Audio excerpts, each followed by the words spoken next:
one touch, I can with just one touch, I can feel my body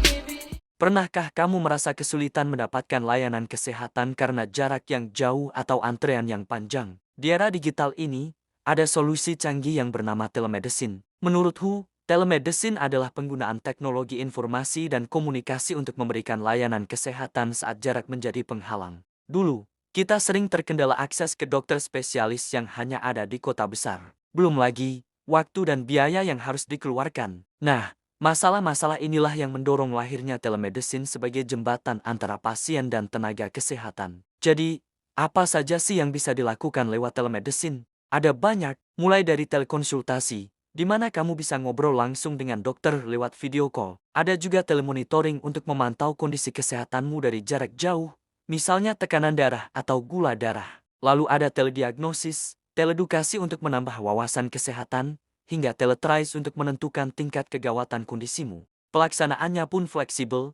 bisa secara real-time atau sinkron lewat video call, atau asinkron di mana dokter menganalisis data medismu yang dikirim sebelumnya. Kelebihannya jelas, lebih efisien, hemat waktu, dan akses jadi lebih mudah.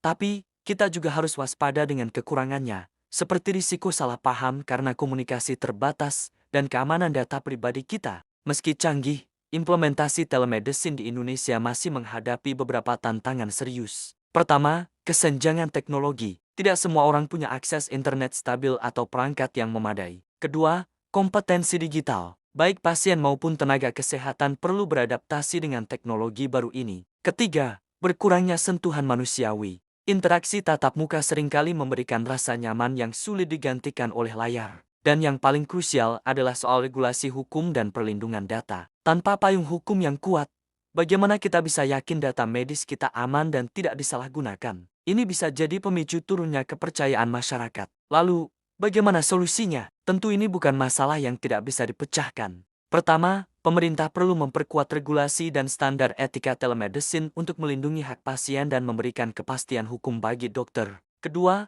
infrastruktur digital harus terus ditingkatkan, terutama di daerah-daerah terpencil. Ketiga, tenaga kesehatan perlu mendapatkan pelatihan intensif agar semakin mahir menggunakan teknologi dan berkomunikasi secara efektif di dunia maya. Yang terpenting, komunikasi medis digital harus dioptimalkan agar layanan tetap terasa personal, aman, dan efektif, sama seperti bertemu langsung. Pada akhirnya, telemedicine bukan hanya soal teknologi canggih. Tantangan terbesarnya justru terletak pada aspek hukum, etika, dan kesiapan kita semua, baik sebagai pasien maupun tenaga kesehatan. Teknologi hanyalah alat. Yang terpenting adalah bagaimana kita memanfaatkannya untuk memperkuat layanan kesehatan tanpa mengorbankan nilai-nilai kemanusiaan, privasi, dan martabat pasien. Telemedicine adalah masa depan, tetapi masa depan yang harus kita bangun bersama dengan bijak dan hati-hati. Semoga informasi ini bermanfaat ya. Terima kasih sudah menonton.